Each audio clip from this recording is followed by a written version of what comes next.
Very good. We are live for Space Rock's Uplink number 16, and I'm just bringing in Mark McCorcoran. Mark, how you doing? Are you receiving? I am. How are you, Alex?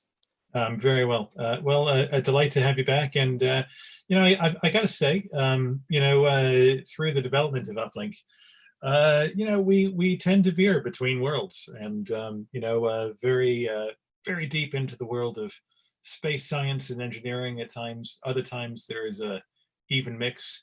And this time, we are truly in the great beyond of music as well. And I guess anyone that knows anything about Space Rocks knows that tonight is also a bit of a family reunion for us as well.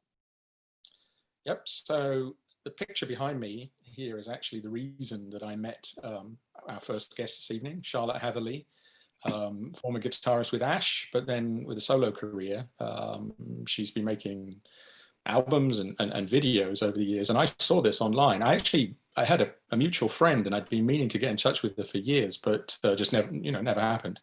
But I saw the video online and connected with her on Twitter, and then pretty shortly afterwards, you and I actually met with her. Hammersmith, wasn't it? Before a concert. Not just any concert, it should be said, but yeah, not just any concert, indeed.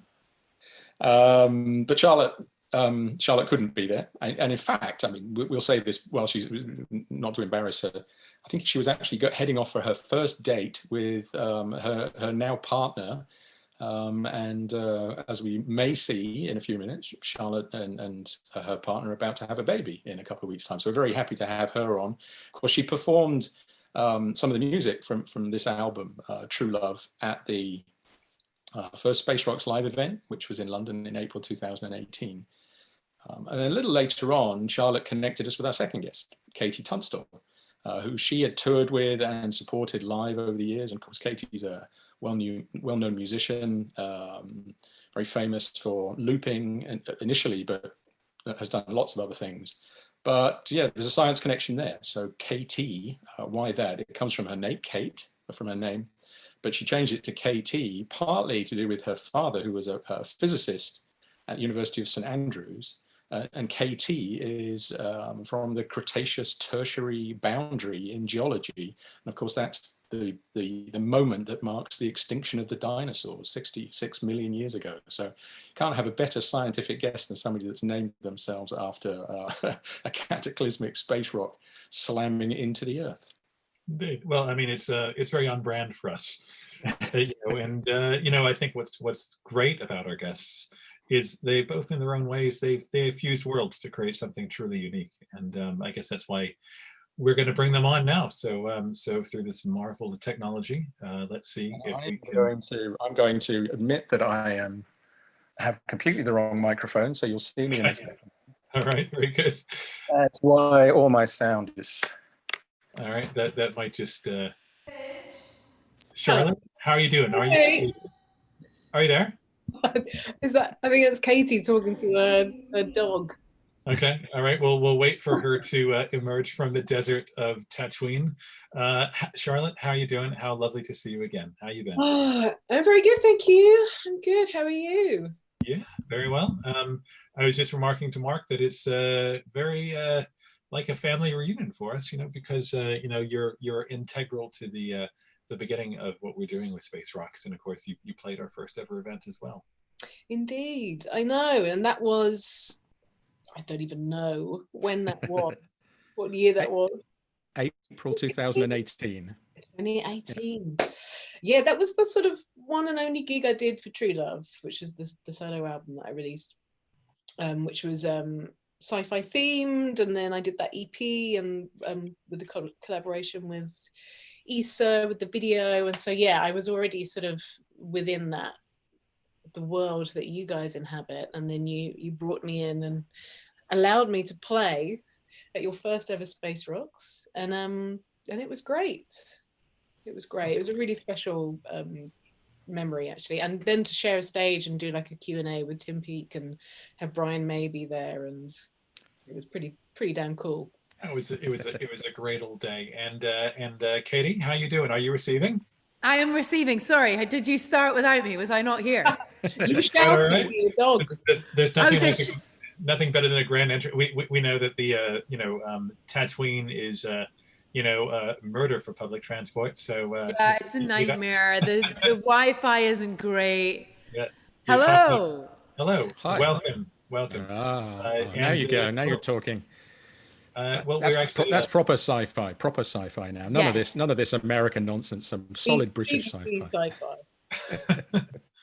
Well, it's such a delight to have everyone here, and of course, Katie, we're actually just speaking to Charlotte about kind of her fusion of I guess science fascination with music on True Love and performing there. And well, before you came on, we were actually talking about I think what's got to be one of the ultimate science geek qualifications is to rename yourself after an extinction level event. Yes. You have the KT boundary. I got so bored of people asking me what the T stood for, because it's just I just got called KT by a friend at college, which was my initials. So I'm actually called Kate Tunstall. And then someone alerted me to the fact that the KT boundary was the extinction event of the dinosaurs. I was like, yeah, that'll do. And as I was saying, the ultimate space rock event, right? I mean, yes. Many mile wide things slamming into the Chicxulub crater and killing the dinosaurs, except they're still out in the garden tweeting at the moment. It wasn't that effective. Indeed. But, I suppose it's an interesting starting point for what we're talking about, because, Mark and I were ruminating earlier today just about, what I think can to some people seem like strange bedfellows, the worlds of science and music, whereas in many ways, I think music has a role to play in driving technology forward, in creating innovation and so on. And I guess that's what we're hoping to touch on tonight, is what music in the future is going to be like, and where is it going? And so I was curious as to your own experiences with that in using technology, I guess, to find new ways to create and express yourselves. Katie? Well, I mean, I grew up with a physicist father. So my whole experience of life from the beginning was that science was in my life. And I was from a very academic household. And I think I was always kind of aware, it was always on the cards that I would go to university, that there would be an academic aspect to my life. And I remember when I went to uni, I went to Royal Holloway in London. It was actually really common to do a joint degree with music and physics. That was quite common. Laughable for me, because I was absolutely rubbish at science. I lived entirely vicariously through my dad, and he used to take me, to the lab as a kid. Every night almost we'd go to the lab, and he'd be, it's all this amazing old 70s equipment, which has got knobs and dials and the lights would be down low in the room, and you'd see all this shiny stuff. It's exactly the same as a music studio. It's exactly how a music studio feels. And then you look back to, Abbey Road, and they all used to wear lab coats and glasses. They were scientists. I mean, Brian Eno, Delia Derbyshire, the women in the BBC basement, that the Beatles were they were going down there to visit them, to work out how to get kind of exciting sounds in their music. And so I think a lot of contemporary music is completely born out of that stuff and out of experimentation, and still experimentation is a huge part of music now. And of course, my first record is called Eye to the Telescope. So, it's a really intrinsic part of my creative imagination, was about that moment as a 7-year-old being taken to the observatory and being shown Halley's Comet and looking through a telescope and going, fucking hell. Now, I have to jump in here, because I am, as has been roundly established in Uplink, I'm a bit older than most of the people that get involved. So I was a PhD student in Edinburgh at the Royal Observatory, and that's exactly what I did, was show 7-year-olds and 70-year-olds Halley's Comet through the telescope. So you were 7, I was however old I was. But it's this, I think it was if I'm right, the telescope that's referred to in your album is the 36-inch telescope in St Andrews. It's the little, the pretty, observatory. it's a big observatory, and yeah. And it's exactly the same thing that Edinburgh has. So yeah, there's a real Yeah, but mirror there. But my dad had his set of keys, so literally take me and my brothers in our pajamas and show us stuff. And I think at that age, being kind of, I guess, opened up to the idea that the Earth is not, you don't really think that wide. Your world is so small when you're a kid. And I think as kids, if we get into science and science fiction and physics early on, and there's that nostalgic connection to the kind of cosmic world, I think that's quite powerful and probably doesn't leave you into adult life. Sure. So I was just going to lead us to Charlotte, because of course you're a guitarist, but now you're much more than that. What made you move away from the guitar into, let's call it the bleeps and bloops of Delia Derbyshire in the background there, as Katie mentioned, right? The radiophonic workshop stuff. Yeah, well, I think that's a really good point. Like the connection between experimenting and creativity is crucial. And I think for me, the reason I sort of moved away from the guitars, because I was repeating myself. I was getting quite bored with, I was getting a lot of college rock, indie rock, ex-Ash guitarist, and those were the constant references and being compared to rock chick Chrissie Hynde, and after 3 solo albums and getting the same references, I kind of felt like it was time to do something completely new. And if I didn't have a Doctor Who background, you could see my Geno keyboard behind me, which I inherited. I don't know if I stole it somehow from a boyfriend, and I just kept it. He now lives in LA, and he keeps saying, "Can I have my Geno back?" I'm like, "Well, if you want to pay for the shipments, fine." But I had that keyboard, which is like a classic keyboard, and then just put it through a load of guitar pedals, and it started making really cool sounds. And now, like in my little, house studio, it's a similar feeling of like, I love coming here at night with all the synths on and the flashing lights, and it feels like a little spaceship cocoon. And there is a real element of, I don't fully understand what keyboards do. And in fact, I don't fully understand what guitars do. I've never been that sort of musician. I'm not someone who needs to look inside something and figure it out, which is a good job, because in this day of technology, and everything that I do is linked to technology. I sit in front of a computer and work with software and every day, pretty much. And there's so much to learn. There's so much. I feel like every plugin I get requires a day or two to learn how to use it. And there's a real functionality to having a studio that kind of turns me off a little bit. So I prefer to approach it with, well, I don't really understand what this does, but let's turn it on and make noise, put pedals through it and see what happens. And to come with a completely fresh approach to write new songs for True Love was, that was the greatest joy of it for me, really. And also connecting to Katie, my dad was a writer. He wasn't a scientist, and good Lord, I'm nowhere near able to work with maths. I know maths and music theory and classical music are very, very closely linked. But it's never been my strength. So for me, it was my dad's book. So he was obsessed with Philip K. Dick. He was a member of Philip K. Dick's fan club. He had all of his books, and he was he was friends with Brian Aldiss. In fact, my dad was Brian Aldiss's agent for a while. We would go on holiday in Brian's house. So I kind of grew up with this more of a fantastical literary science fiction, and read all of those books. And then when I was a teenager, discovered Blade Runner and all the films that sort of derived from Philip K. Dick. So for me, it was much more sci-fi. It was like a realm of fantastical ideas and possibilities, and just escapism, really. Pure escapism from a very London city life.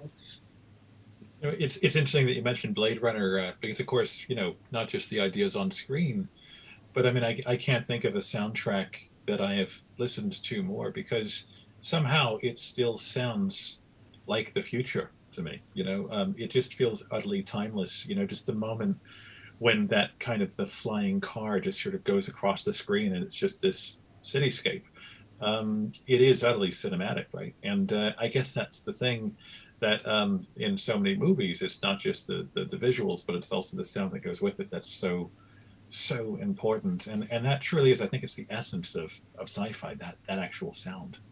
I have a really funny link actually to the Blade Runner soundtrack, which is that I grew up in St Andrews, as we were talking about. But the scene from Chariots of Fire of them running on the beach was filmed in St Andrews because they couldn't find a nice enough beach in England. They had to come to Scotland. But it's a massive long beach, so they filmed that scene there. And so growing up in St Andrews, Chariots of Fire is kind of quite a special film because you watch it.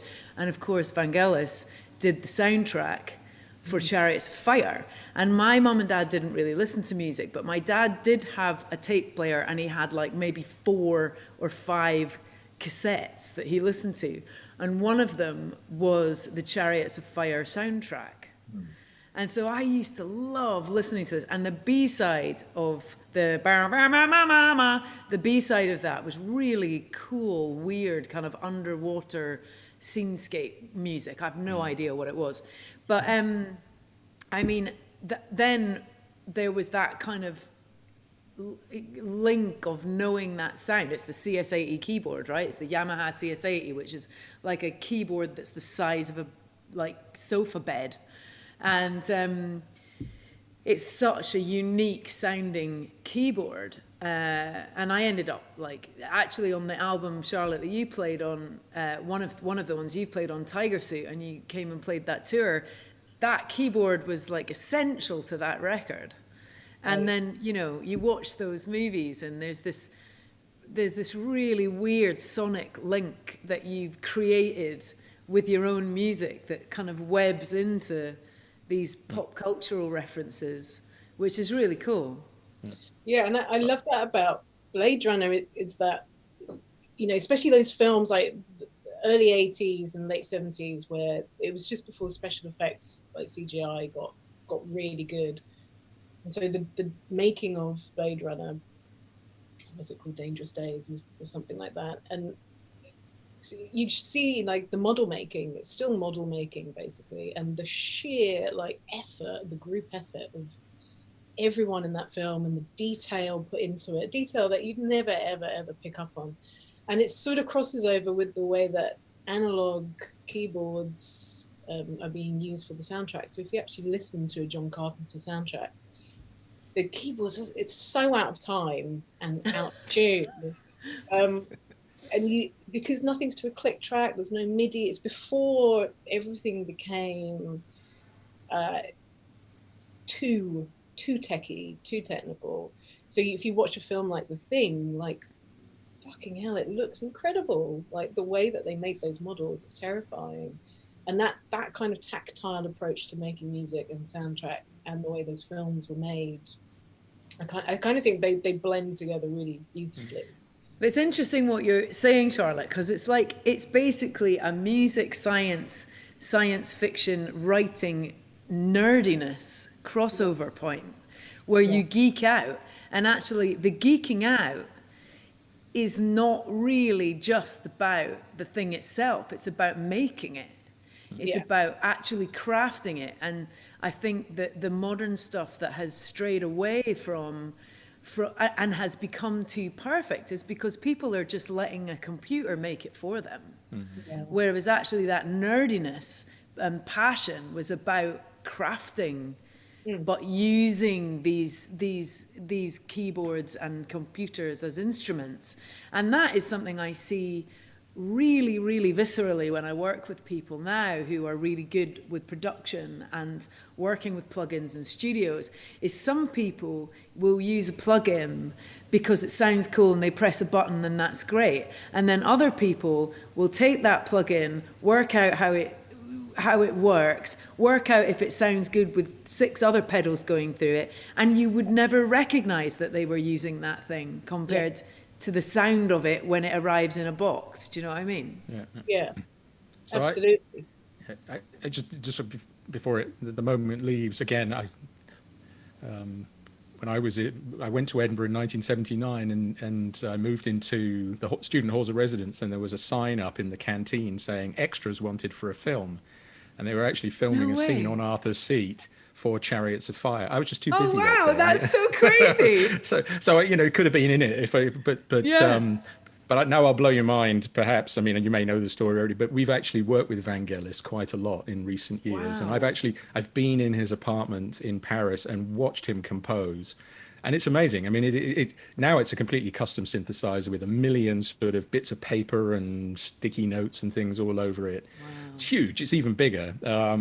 But he just sits and he composes in real time, everything through his feet, through his hands. And at some point, he just kind of goes, oh, that sounds good. He clicks on record.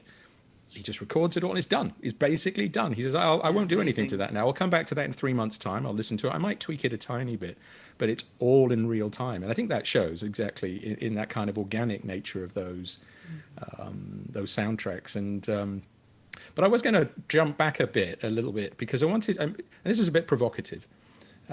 Is there a danger, however, in some of the modern electronic music that we're slightly repeating the 80s in some ways, when people first discovered synthesizers? I mean, to some extent, what I haven't heard too much yet, and I listen to a lot of music, is 2020 synthesizer music. I mean, I'm a big fan of you probably know the band from Glasgow, Churches.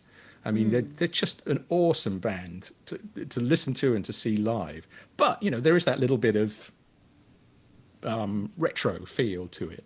So how has tech affected things to the point that we're able to go back to where we were, or is it going to take us forward? It's devil's advocacy. I'm being provocative.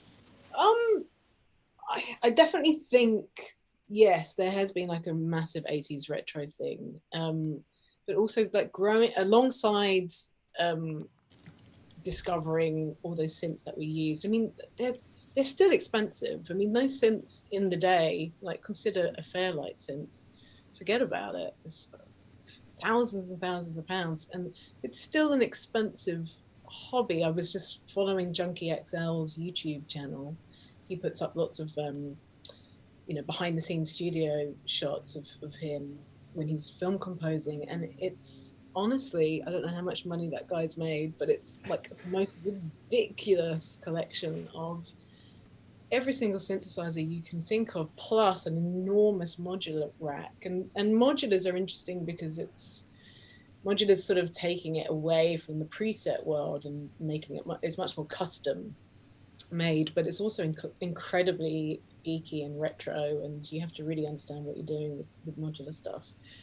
But in any case, it is like an enormous drain. So my thing with synths is like, yeah, it's fun to dive into that retro stuff, and there's definitely 80s elements to True Love, the last record I did, and obviously from Drive onwards we've had Stranger Things and a whole host of 80s sort of retro TV shows and films that the music has suited. But I do feel like we're kind of moving away from that. I mean, I was just reading a lot of artists like Grimes, like her new record was, I mean, she's incredibly sci-fi influenced and forward thinking, and people using technology in a much more interesting way, like Katie was talking about, like creating your own samples and merging them with plugins. And I think people are more interested in like original sounds now, so that organic sounds combined with technology. I think one of my favorite artists of all time and a good friend of mine is John Hopkins, and he's just making incredibly original spiritual, emotional electronic music. And I know that he creates a lot of those sounds with his body. He'll do it with his mouth. He'll do it by hitting himself. He's an absolutely brilliant classical pianist. And I think for me, his stuff, and another friend, Pictus Trail, who's kind of a folk artist, but he's using, you know, a lot of folktronica I really like as a kind of genre description of kind of bringing in, it's like friendly electronica, you know, it's like there's something very kind of touchy-feely about how it sounds. It's not got that coldness and that, which I love as well, but there's such different flavors of it. And I'm also a huge fan of Tom York's solo stuff. Well, I just think amazing. It's just like, it's just beyond. I mean, that the Eraser even, which is, when's that from? Like 10 years ago, probably. I just feel like that is an album sent to us from the future. It's just an absolutely brilliant piece of work. I would say that Tom York's last record was the last thing that really excited me, and also Bjork, like the way that Bjork works with technology is also really deeply connected to where she comes from. So Iceland, which is like an incredible place where it is like a science fiction set, but it's also got this like mad, earthly, organic feel to it, of ancient, just like the smell of sulfur in the air. But the way that she uses technology and makes it organic, and the way that she uses her voice, so she'll arrange strings with her voice in melodyne and then turn it into string arrangements, and just everything's manipulated, but it still manages to sound incredibly like feminine as well, and organic. It's not like cold, hard technology, you know. It's like biohacked music. And I was going to pick up Johan Johansson's music for Arrival as a piece of music in a sci-fi film that isn't like something from the 80s, right? Where is that from as well, right? I mean, that's it's a pity, you know. I've listened to all of his music and we know that it's over, but I think the 80s thing is, you know, I understand it because, you know, I was born in 79, and you know, 90s music to me sounds so dated, especially dance music. It sounds very much of a time, and as does 80s stuff, but there is just some undeniable magic about the 80s, about the pop stars of the 80s, Prince, Madonna, Michael Jackson, like, as well as all the new wave stuff, Talking Heads, Bowie, and I mean, there's just so much goodness that I don't feel like, I mean, maybe this is just, I'm completely wrong, but I don't feel like the 90s, aside from Britpop, really sort of, and actually Nirvana and all the Rage Against the Machine, all the American stuff. So yeah, I mean, obviously for me, I think it had such a profound impact. I had a very funny conversation with someone about the 80s because arguably it is my favorite decade of music, which is kind of a bit controversial because I would have thought it would be 60s for West Coast rock and, you know, really old school, great rock singer-songwriters. But the 80s just has this wanton abandon where, and I was like, you know, where was the confidence to just go, fuck it, this sounds amazing, it's great, let's just put it out? And my friend was like, cocaine? The height of the music industry, like the abundance of wealth. There was so much money. It was so much money. Crazy. And so no one was worried really about risk taking, it seemed. They were just... It's interesting you say that. I mean, because I do think that you know, I think much like the 70s, you know, the sort of birth of, you know, what we now call prog.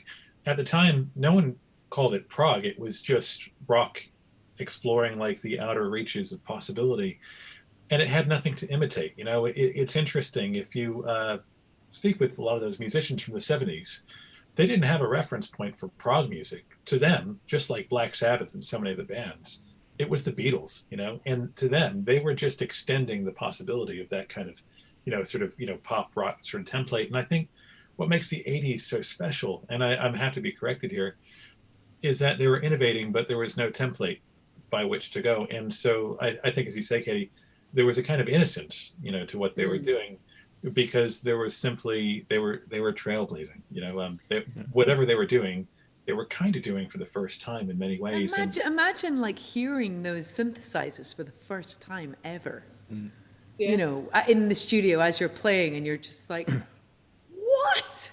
Like just layers and layers of frequency that become available that weren't before, Yeah. Or and, being able to go and see the Cocteau Twins live for the first time, right? I mean, that was a good time to be a student in Edinburgh. That's the first album I ever properly bought myself, was Heaven Las Vegas.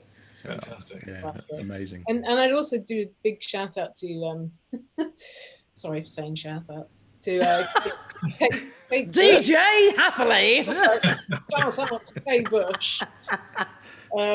Kate Bush was like one of the most innovative producers of the 80s, and the way that she used technology, even down to the way she affected her vocals.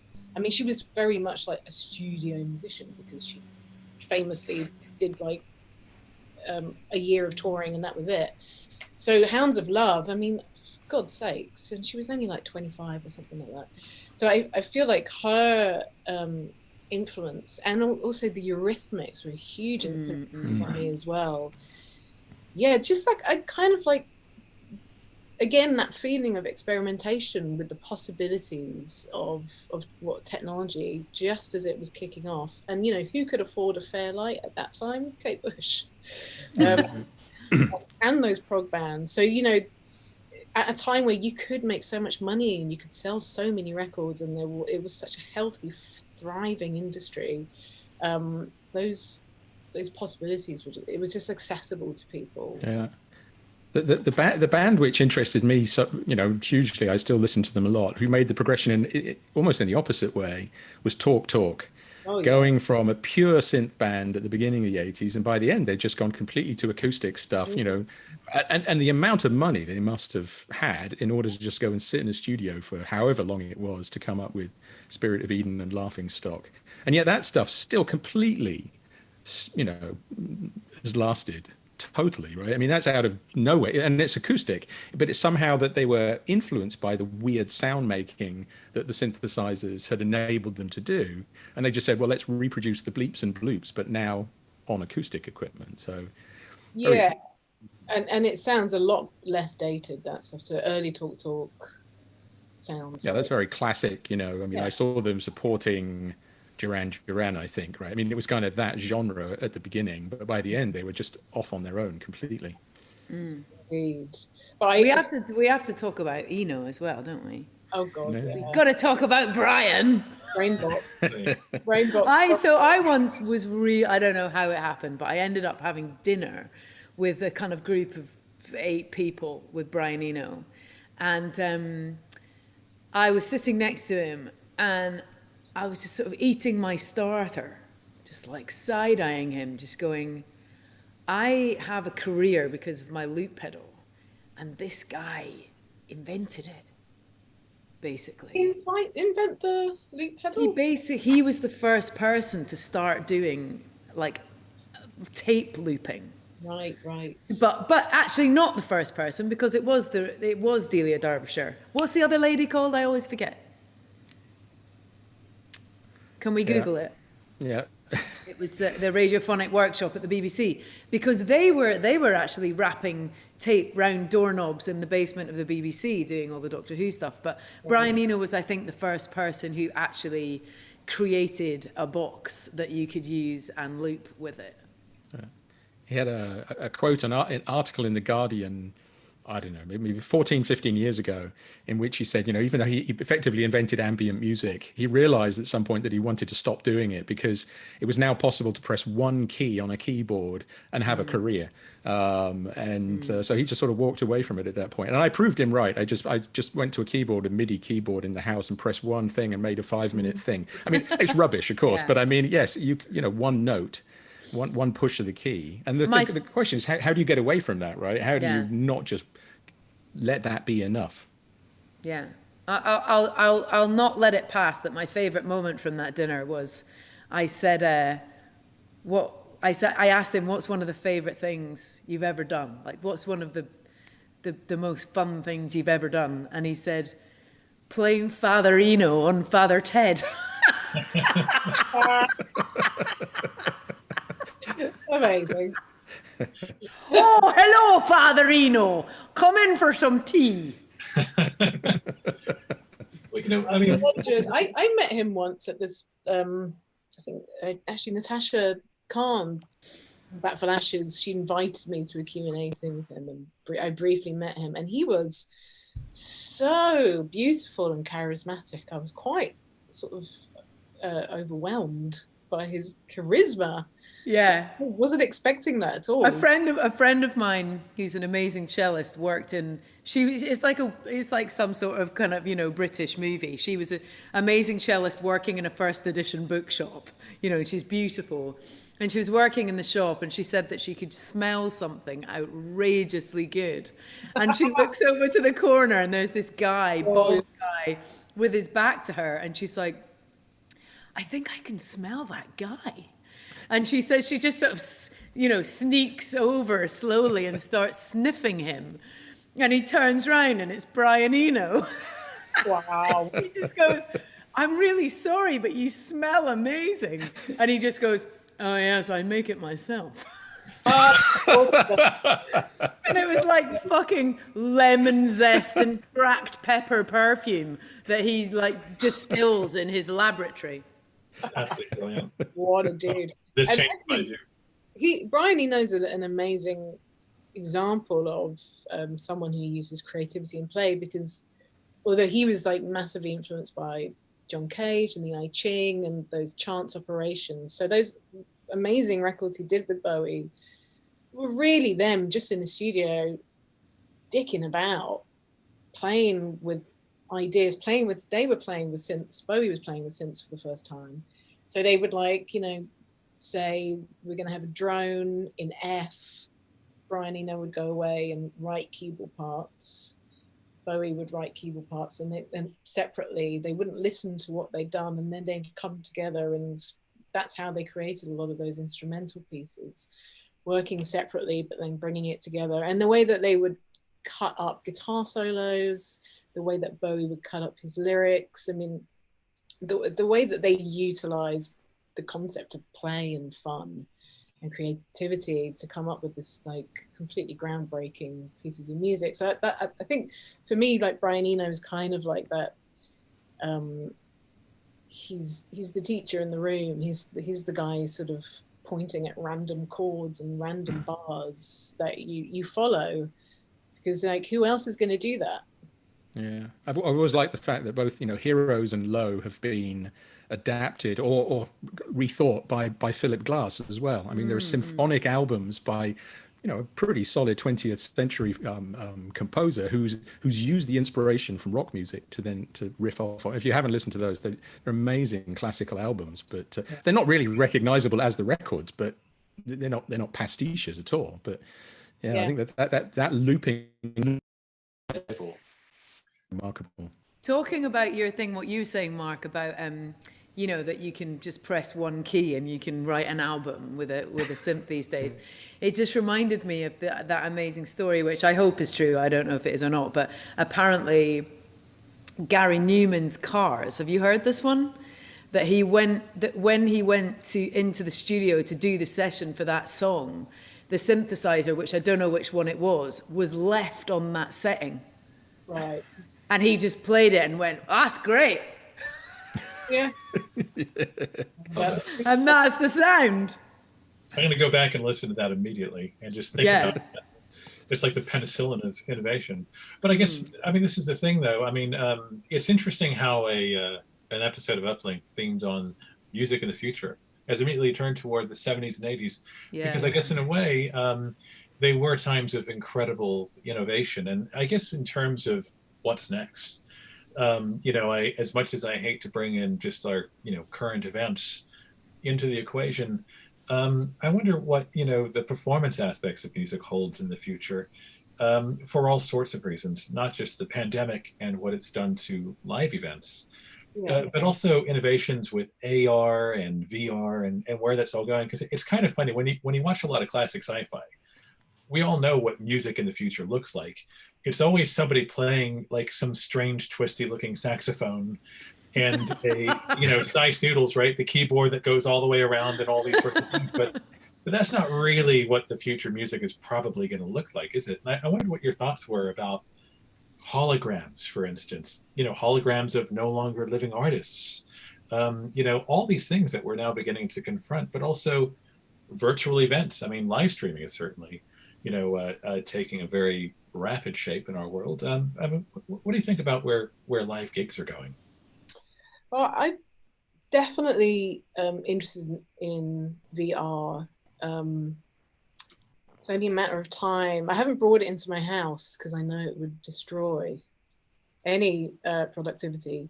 But I have tried it, and I mean, it's kind of incredible. And I was reading about the US rapper Travis Scott, who just did a live set in front of 12 million people in Fortnite, the game Fortnite. And that's happening more and more. So these like virtual reality spaces, people are doing performances. There was like this violinist who did this, she was all linked up with the gloves and the violin and 3D mapping, and that was like an amazing virtual reality performance. And millions of people are using these platforms, and it's almost, I feel like VR hasn't really taken off, but it's there, and it's like this. It's almost like if you're into it, you're a part of this club, and I'm so desperate to be a part of it. And I did you watch Ready Player One, Charlotte? Yes, I loved it. Loved it. I loved it so much. So great.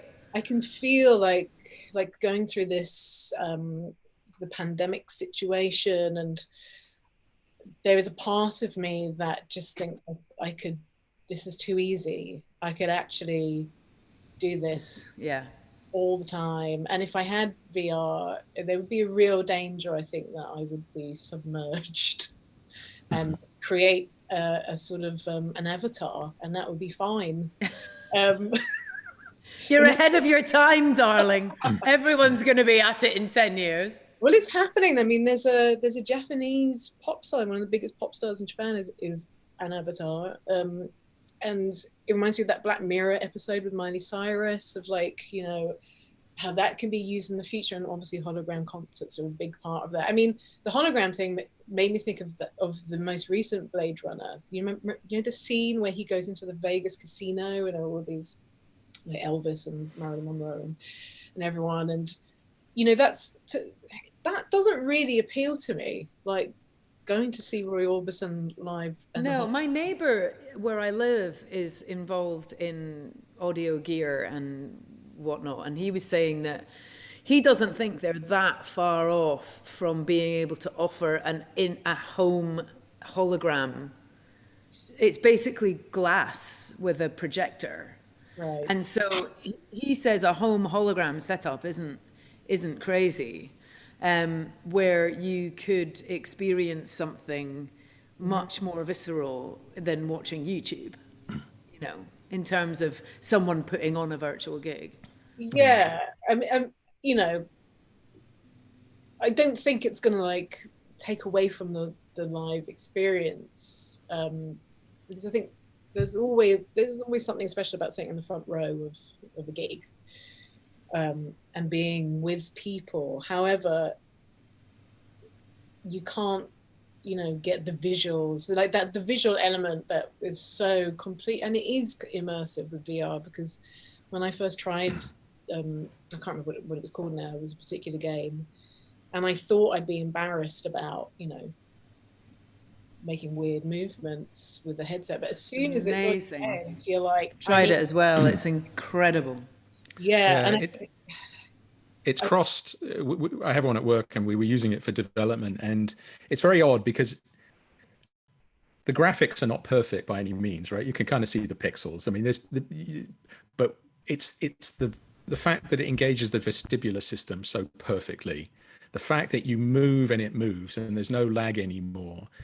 There's one of the examples, it's on the HTC Vive, where you can be on top of a mountain. And I had it set up in my office and invited people to come in, and you can walk to the edge of the mountain and look down a cliff. And I just asked everybody, when you got to the edge of the cliff, step off the cliff. And not one person would, right? They knew they're on the carpet in my office. They could feel it under their feet. They knew exactly, I was talking to them from outside, but they could not and would not walk over the edge. Yeah. And I think, VR has got to that point where it, regardless of what the graphics are, actually, to some extent, whether it's a paper person running around firing silly, it's cartoon stuff, but it engages the vestibular system. I don't know how you'd bring that into a gig. I mean, mosh pit surfing in VR. I have no idea. Well, you can get on stage. I've seen Coldplay do something where they're doing a gig and you can get on stage and walk amongst the band and stand next to the drummer. And it wasn't that long ago, maybe 2 years ago, that Bjork at Somerset House had a VR exhibition, and is everyone wearing them? Yeah, so you put them on, and then it's like a video, so she's in front of you performing, and then she walks all around you, and you follow her on a beach, and it's wow, it's super cool. But again, it's like it's not accessible for everyone. I mean, it's actually it's not that expensive VR to get a proper set, but I don't feel like it's in the general consciousness.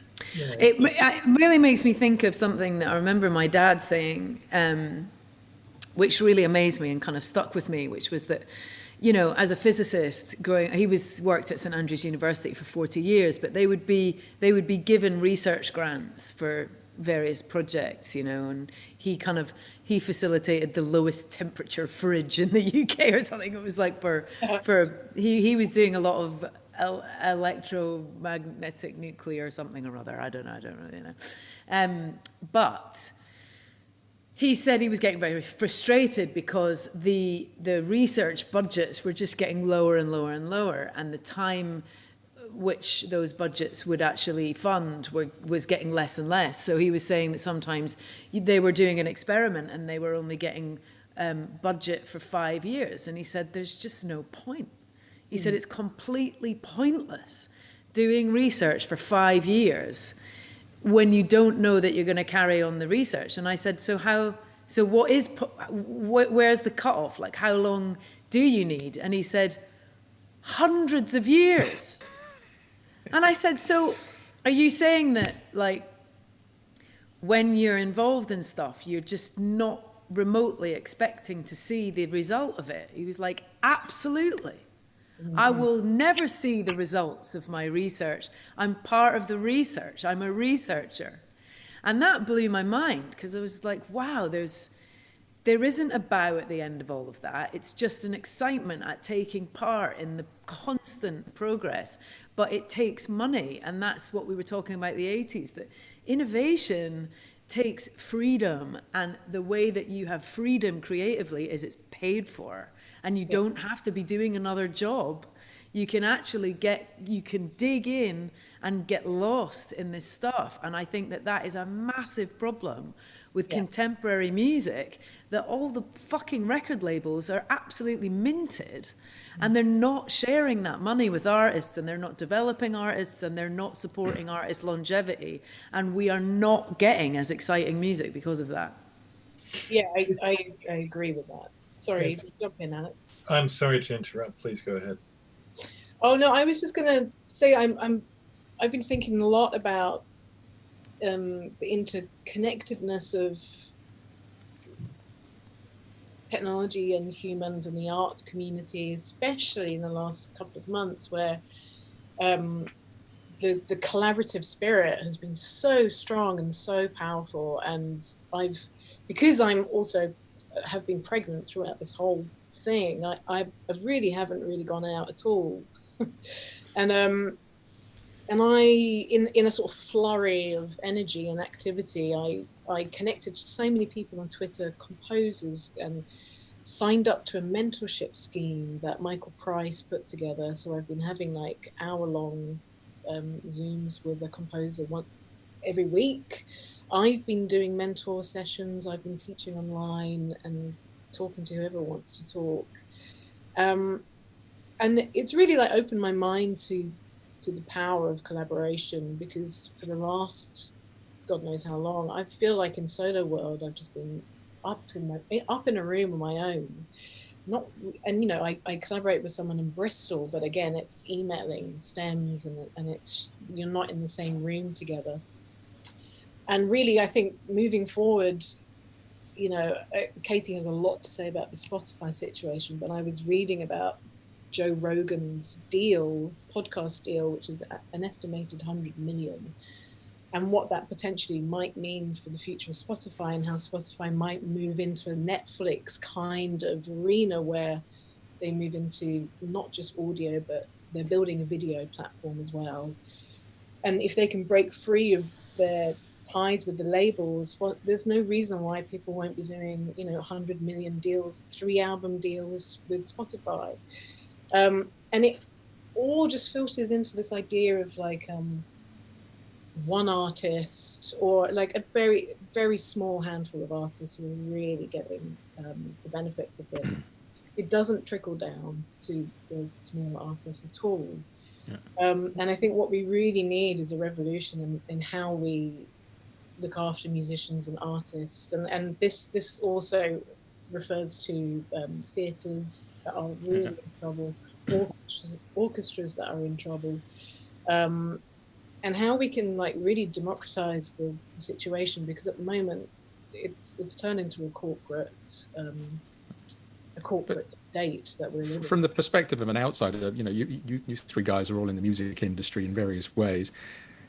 It's so famously exploitative, and it has been for decades. I mean, much like the film industry as well. Always has been. So you know, how did it get that way, and how has it become? I mean, is it just taking the dreams of young kids who come into the music business and they don't know before it's too late? I mean, is it kind of, you know, old people exploiting young people? How is this business even allowed to exist in the exploitative way that it does?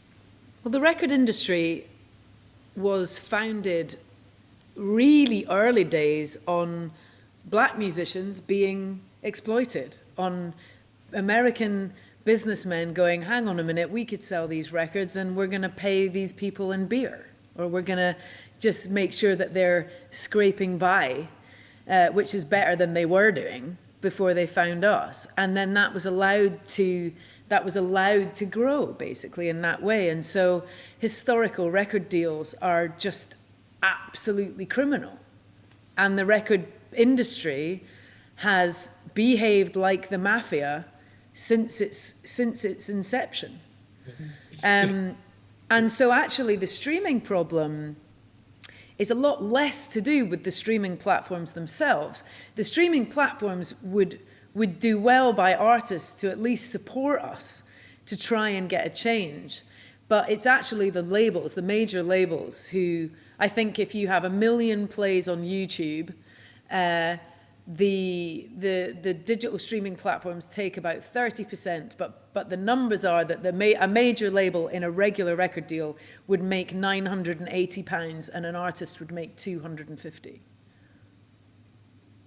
I mean, which is crazy, right? And so it's interesting, though. I mean, because throughout this conversation, we've been talking about technology in a lot of different ways.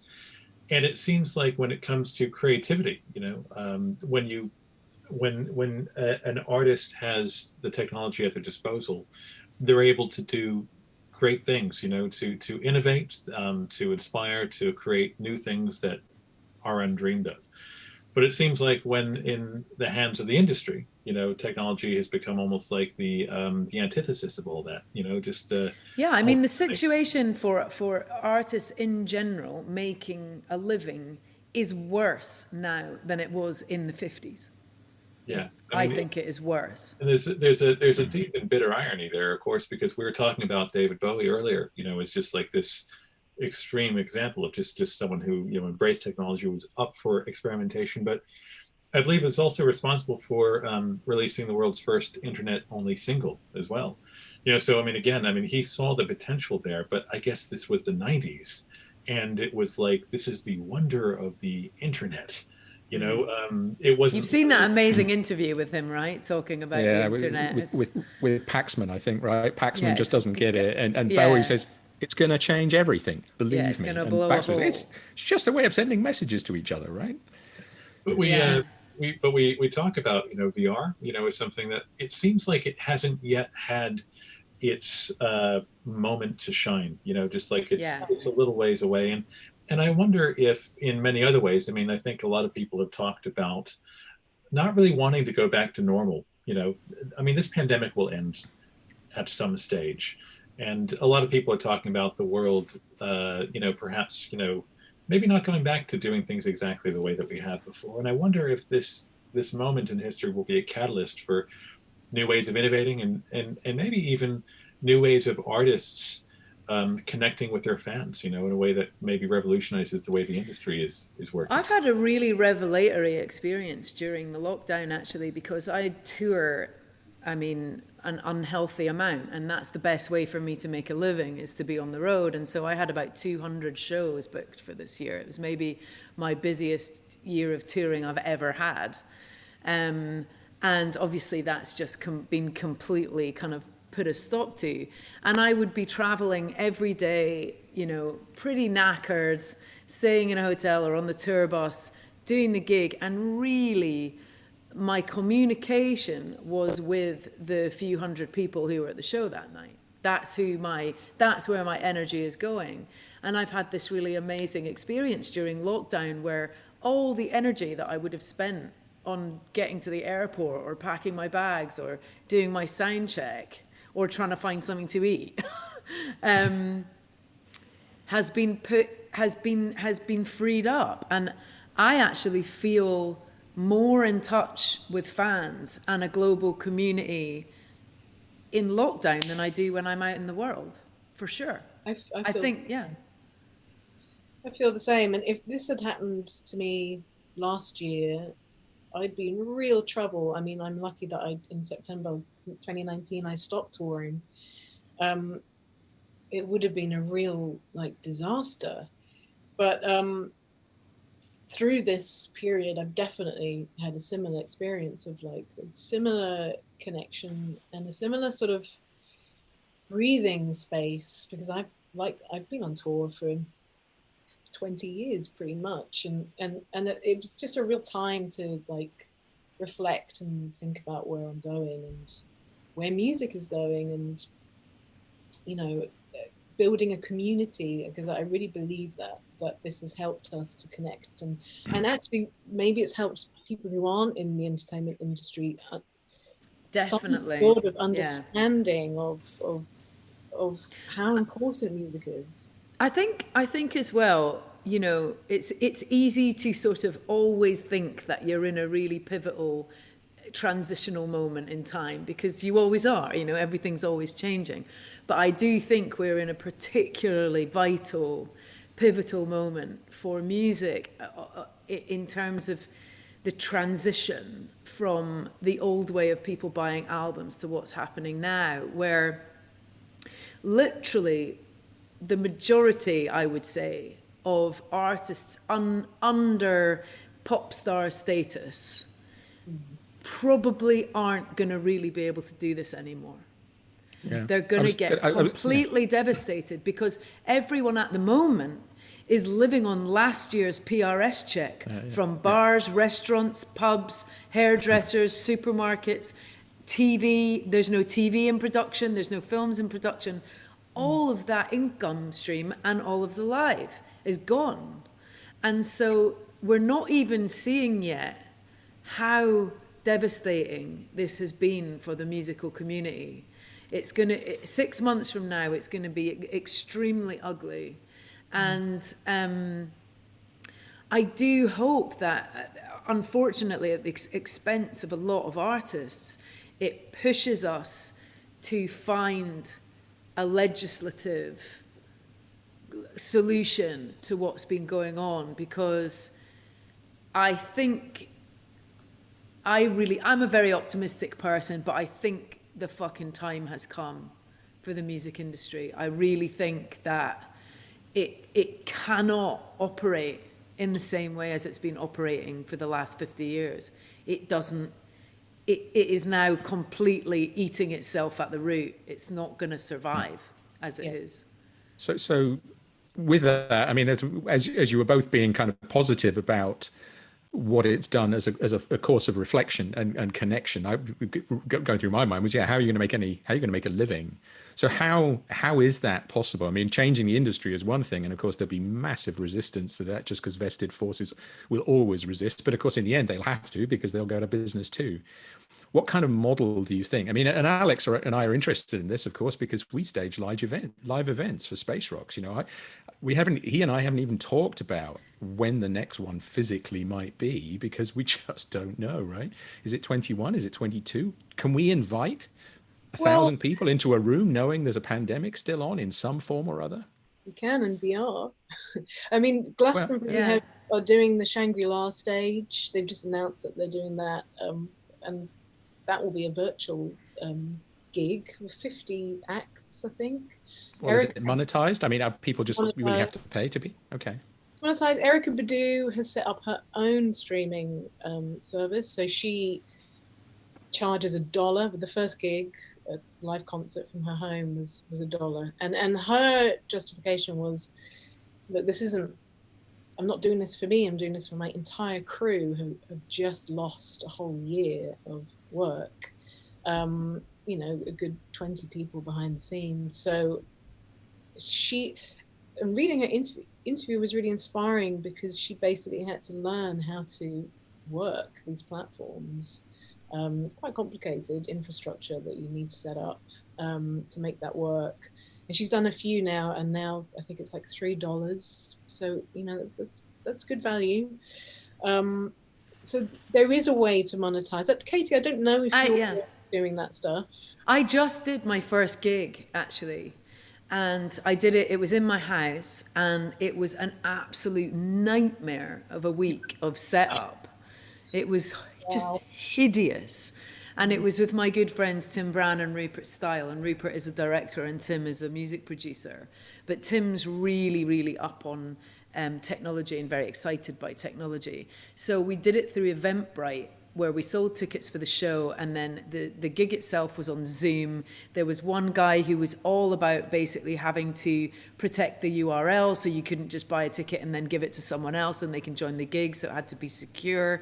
There was another person working out how to do we did a meet and greet afterwards in a private kind of after show room. And the reason it worked so well was that I've got projection screen downstairs. And so we projected the Zoom call on a massive screen that I was actually playing to, and I could see everybody. Mm-hmm. So I could see everybody was front row, and I could shout out, "You're wearing that, nice dog, look at your slippers, why didn't you get dressed?" And I can see their names, so I can actually shout out to people. Yeah. And there was a camera front on me, but also a camera behind me, so people watching could actually see themselves at the gig. And that worked brilliant. And actually we charged a tenner because it was an expensive setup to do it. And we broke even. It was 300 people. And everybody was completely delighted by it and just said it was one of the best things they've seen in lockdown. And part of that was because there's really, really crazy settings in Zoom and on your computer that are doing noise cancelling, that are just mucking with your sound. And so Tim was on that, and so the gig was stereo coming out of a laptop. Amazing. For everybody, and it apparently did sound great. But God, it was crazy. I'm like setting up gear that if it fell over, it would kill me. Yeah. So I think that's nightmare. For me, that's the only downside of the technology stuff is that you can't just be a musician. You have to be an entrepreneur, and you have to know this. You have to know marketing, you have to know branding, because it's so competitive. Like, I was talking to someone about what I've been writing. I've been doing a lot of music library writing, and that is going to become such a competitive sync licensing is going to be crazy, because it was competitive anyway. It's competitive anyway, and now everyone I talk to is writing library for the TV that's not getting made. So I don't know what the bottleneck effect of that will be, but it feels like you have to sort of be quite extraordinary to stand out. Well, the other options too, which I'm very excited because I'm launching a new KT World on my birthday on the 23rd of June, and it's stepping through the new world. new world. You're stepping through the Narnia back of the wardrobe into new KT World.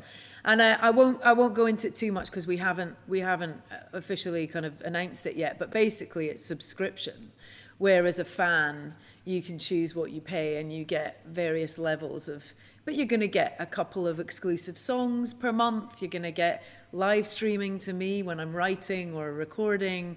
Wow. It's a really personal connection. It's old school fan club basically, and you're going to get a newsletter, and you know it's and that I think like Patreon is one of the platforms that does it, and also I think Bandcamp are a brilliant model for how to connect fans with the band that they love, where the money that the fan is spending is actually going to the band that they love. Because that's the problem with streaming, is that it's not user centric.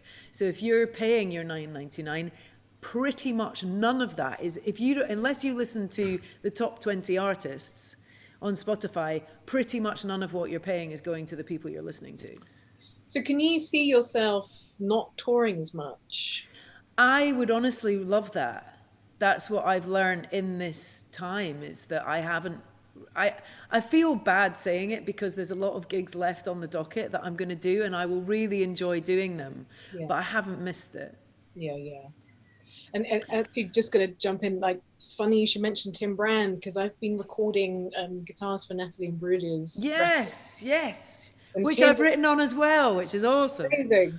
And so I've been doing lockdown remote recording. So I put some guitars on a film soundtrack someone I knew was doing. I've been recording on Natalie, and I'm also putting guitars on Imelda May's record next week.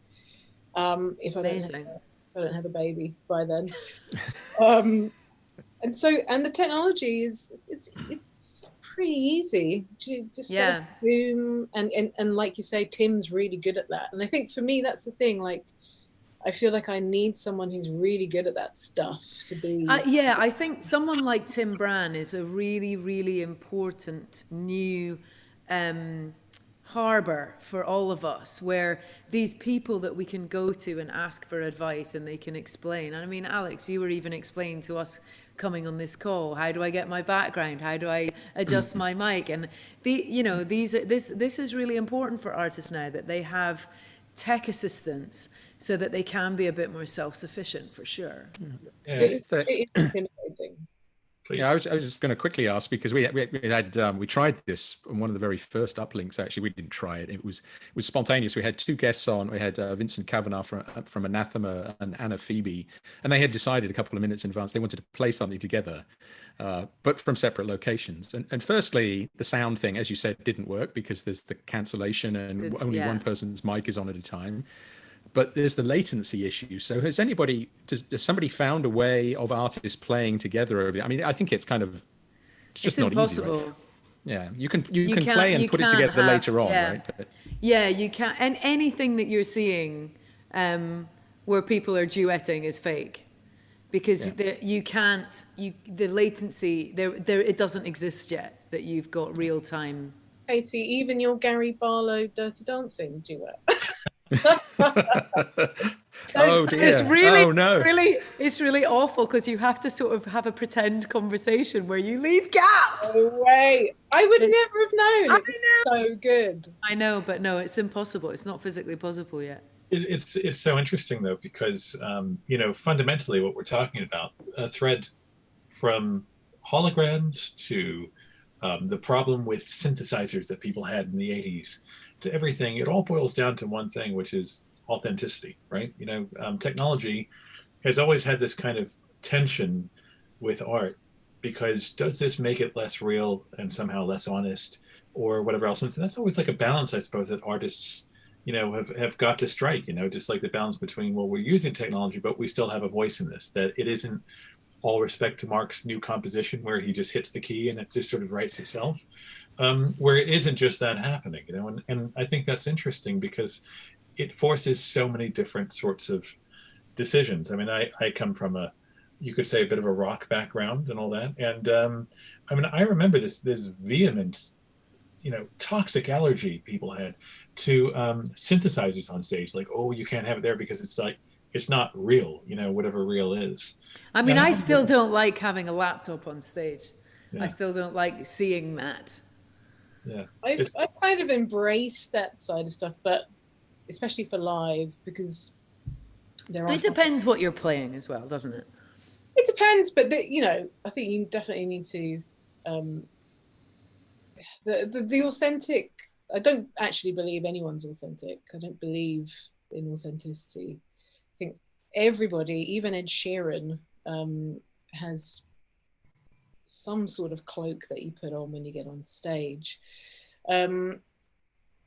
Someone like, I was reading a lot of what Grimes has been talking about, and there is an AI thing called AIVA, AIVA, where actually it's a company that spits out music library or soundtracks according to, you know, what mood is required. So the AI will be writing, you know, heartstring scene. So that's what you're up against when you're writing library music, is an AI just churning this shit out endlessly. That is happening. I think there was some experiment with people who were like listening to AI who had been fed a lot of Chopin, and then a very early Chopin piece, and people preferred the AI version of it. Wow. Having no idea.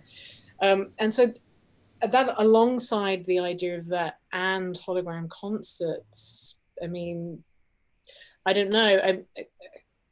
I don't know what that means for the future of music, but well, that's the thing. I had a really interesting conversation with an older TV producer, a woman here in America. No, she was British actually, and she was the producer for Bob the Builder. And you know, it was an absolute runaway massive hit with kids. It was was the biggest thing that kids were into. And she said that she remembers the meeting when they were talking about budget, and they were saying that they wanted to switch to CGI because it was stop frame animation. Yeah. And it was incredibly costly and incredibly time consuming. And she said in the meeting, I really think it's a bad idea to go CGI. I think it's gonna ruin it. And as soon as they went CGI, kids didn't watch it anymore. Right. Which, you know, and I think I was listening to what Alex was saying as well, and it's like, you know, we have this idea that when we talk about futuristic music, we think that it pertains to a genre. We think that it pertains to the sound of it. But maybe it is more about how it's made and how it's shared. And actually, you're still talking about Michael Kiwanuka, a guy with a guitar, you know, or you're talking about Rhiannon Gibbons, who's just doing, you know, absolutely brilliantly. She's really successful right now. Very kind of old school soul to what they're doing. But it's how we actually share this stuff, and how it's created and put together, and how accessible it is, and if that accessibility actually feeds the artist's career. Yeah, and you know, if there's AI generated music, what does that also mean for copyright? So like, technology is so far ahead where all of that stuff is, and so far behind it. If a machine is fed Beyonce and then writes a song, does Beyonce get credit? Like, who gets credit? And there's a number one. Who's a sick? Totally. Yeah. My friend, I have a really good friend who's Simon Kirby, and he's a professor of linguistics in Edinburgh. But he's an artist, you know, and he has an artist mind, and he works with Ziggy from Found is the name of the music kind of collective. It's called Found. But they made this sculpture. It's a living sculpture that was in the National History Museum in Scotland, and it's called Cyberphone, I think. But it was an old Victorian wardrobe. So it's this beautiful big wardrobe with glass panels, like a dresser kind of thing. Yeah. And they filled it with all of these instruments, little instruments. There's a little mini snare drum and a little keyboard and a little triangle, and all very kind of lo-fi. And then they filled it with robotic arms. And so inside this wardrobe, all these little robotic arms could play. There was a little, harmonium, like a little Indian shruti box thing. And there was a little bit of kind of synth stuff going on as well. But they built this, it was a band inside, a robotic band that lived inside a wardrobe. They then hooked it up to the internet. And this thing constantly Googled itself. And it was constantly Googling cyberphone, and seeing what feedback it was getting. And if people were saying that it was really good and it was getting loads of mentions, it made really happy music. And then if no one was paying it any attention, it just wrote really depressing stuff. And it was creating music all the time. And then there was a kind of emotionalometer, which would say how it was feeling, because it was constantly Googling itself, which is such a brilliant comment on social media. I love that. And then the problem was that when it was launched, it won a BAFTA, actually, the thing won an award. The thing was that when it won the award, it was just like this massive surge of attention and popularity that it fucking totally broke it, because its new happy was so intense. It was just depressed for months and months and months after that. They had to turn it off and reset it. And I was like, oh my God. It won a Brit Award and then was never heard of again and just turned to drink and drugs. Amazing. Wow. So good. Good metaphors. I love that, because it is metaphors and you can relate to it. And I think that's the thing with the AI generated music. It's like, it can still be good, it might not be authentic, but there's still some value in it, I think. And I think it's human beings give AI its value, without us to give it meaning. Well, at the end of the day, it's, does the music move you? Does it touch you? Does it make you feel? There's plenty of music made by human beings that doesn't do that for me.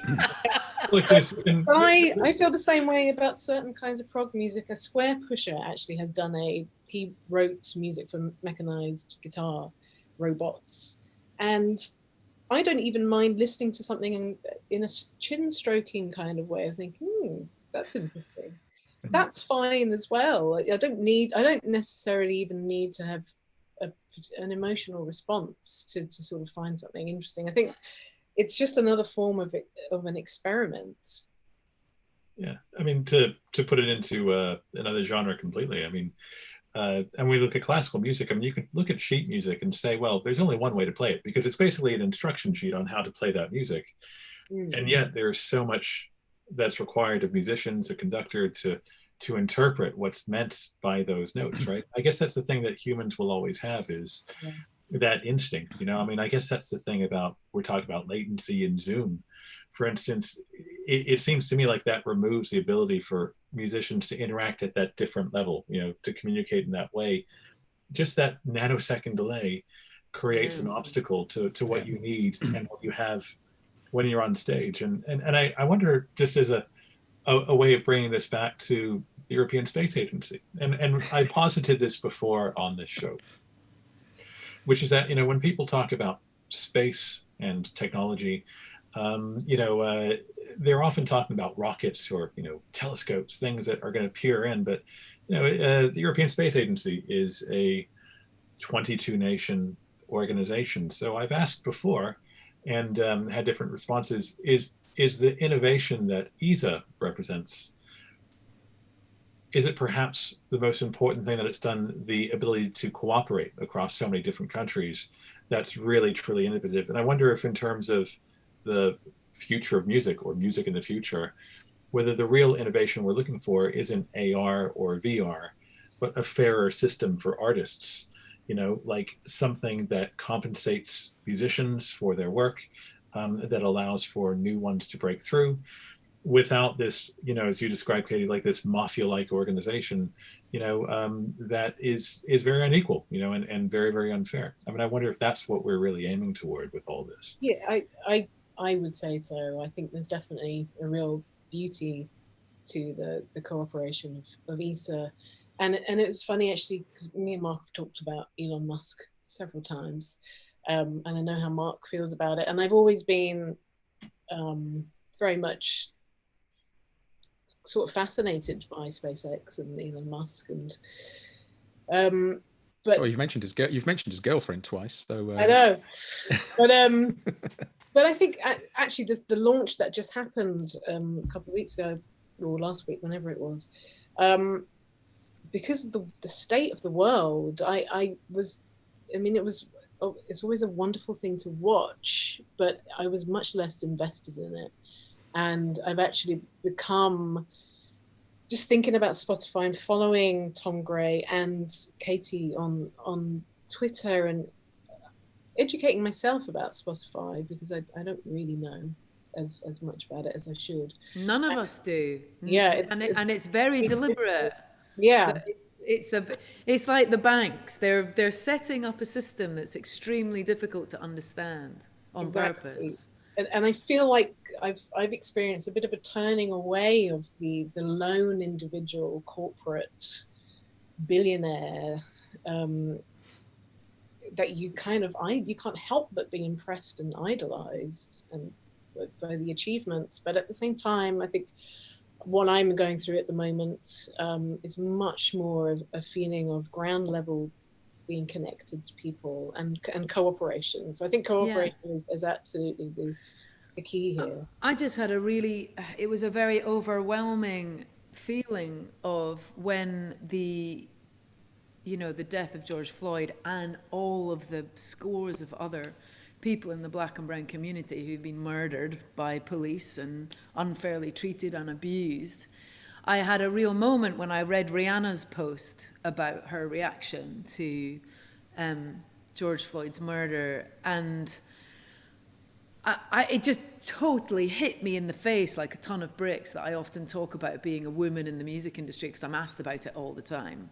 And I suddenly thought, my God, imagine being a black woman in the industry, that you're dealing with this prejudice because you're female, but then you're having to deal with this horrifying shit every single day of your life in your own community and in your family, and it's literally luck that your kid doesn't get killed on the way to school, or and it really my whole kind of filing system rejiggled, and I was like, I can't watch that anymore. I can't stand and just witness that anymore, as a white person particularly. And so I feel the same as Charlotte. I would usually be so excited about what was going on, and I just didn't pay it any mind because I felt like there was a more important shit going on. Yeah, and I didn't social media it. Usually I would take.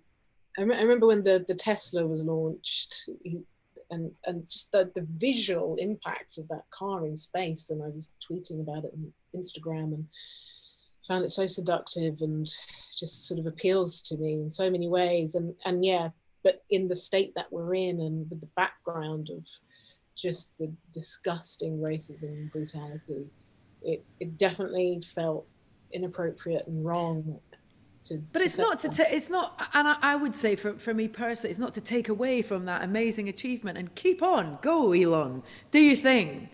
But I think as an artist with however many tens of thousands of people we've got following us, it's important for us to use that well right now.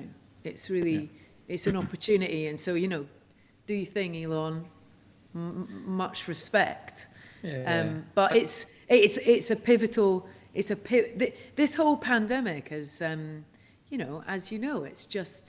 it's stopped us in our tracks in many ways, and made us look. And I think that the Black Lives Matter stuff is really interesting because, and the music industry stuff, because people are not distracted by their regular life right now. They've actually got a bit of time to look at stuff and read or listen. Yeah, and it's not such a, well, for me as a musician, I feel like there's a constant sort of hustle going on of constantly trying to find work because of the self-employed nature of it as well. And so to have that focus taken away of like, there's literally nothing I can do, and also I'm having a baby, so I won't be doing anything for the next 6 months anyway. Oh no, you'll be doing plenty, but well, less writing, I suspect, going on, and you know, you get so wrapped up in your own head. Well, I do when I'm writing, and you know, the self-importance of the artistic life and all of that, and actually to slow down and to, like Katie says, pay attention and take notice and look up and breathe and be like, where are we going next, rather than just taking it, you know. My whole life I've just gone from one thing to the next thing. I don't plan anything really. I'm just sort of floating along, grabbing whatever log comes my way. So it's kind of, you know, it's been really interesting and educational for me the last few months to learn about all this stuff, and also it's been difficult because, you know, I've been trying to protect my mental health because I'm pregnant, and you know, the pandemic was stressful, and then the situation we're in now is stressful, and but I think, you know, there comes a point where you can't block out the outside world, and you have to sort of educate yourself and try to understand as best you can how we can all move forward. In terms of you know, the tech and the innovation, like everything in our world is a thought. Mm-hmm. That everything we touch, everything we build, everything starts inside the skull of a human being before it is made real. And so I think that these amazing things are built, and I think that human beings have a propensity to be lazy. We love having things done for us, you know. It's great, sit back and let it happen, but it's a time for extreme creativity where you know, we can use these technical innovations, and ESA is a brilliant example that you don't do that as an island. You don't build the best stuff on your own. Yeah. You build the best stuff when you call that weirdo in Japan, or you call whoever in Berlin who's got that great modular synth, you know, how do I do this? How do I do that? And it's about that cross-border kind of communication. But that, you know, the innovation isn't the stuff. It's the people who work the stuff. Sure. Yeah. Actually, just to bring in Brian Eno one more time, he had a phrase. It was called a scenius. He would call for someone who came out of a scene, became massively successful, took all the credit, and then the scene just disappeared. He was called a scenius, and I think that's perhaps we've gone too far down the line of celebrating these like lone wolf mavericks. And really, we've got to remember the scenes that we've come out of and how much we owe those communities. And personally, I'm very worried about London music venues that are going to be really just struggling, and theatres, and so like all over Europe and all over the world. And we can't forget those communities and where we've come from. And I really think we need to sort of reach out and communicate and be connected, and that's the wonderful thing about technology. That's what technology does best. Look at us now, we're all connected. Katie's on the other side of the world. We're all I need to, talking of which, it's about time I changed where I am, because I did some yes. Hey. I was going to I'll pull up the same. I've got the same image in the background. That's excellent. So you're actually, for some reason, I thought you're in Europe, but you're not. Where are you? I'm in Los Angeles. Okay. Yeah. Well, it's a good job we didn't go for the early slot then, because you'd have been up very early. I would. Well, I wouldn't. I wouldn't be here. No, that's an astronomer talking. Talking of which, I do actually have to jump. I've got to go. I'm going to have to go out of the space door in a minute. Out of the airlock. So you're going to have to get Hal to open the pod bay door. Yes, Hal. I'm sorry, KT. I cannot do that for you. That's well, I think that's fair enough. I mean, an absolutely fascinating and stimulating discussion, and I hope that it won't be the last one. I have to end with at least one question from all the lovely people who have been watching, participating, interacting, and saying so many thought-provoking things. One kind of resonated because we talked about so many of your heroes. Before you go, let us know if you could own one track that's been written by another innovator in the world, which would it be? This is from Joe Buchanan. She asks, her choice would be Vienna by Ultravox. Wow. Own it. Own it. Why would you want to own it? Well, I mean, what strange. if you could be credited with? I mean, if it was something that I wish I wrote that. I mean, I'm gonna have to say David Bowie. I've got my Bowie mug.